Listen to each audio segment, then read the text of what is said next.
Welcome to the Otok otok ship game. This time the match will meet Spider-Man and Captain America. Spider-Man with red ship and Captain America with blue ship. The match has just started. The blue ship is superior to the red ship, and now they are catching each other. See the red ship now predicts the blue ship, and the blue ship continue to catch. This match is very tense. The red ship continue to accelerate.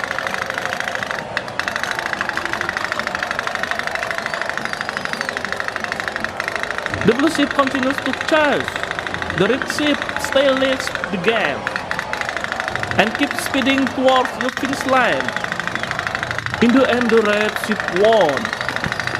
Even at the beginning of the match, the red ship was left behind. The blue ship stopped in the middle of the game. There seemed to be a problem with the machine.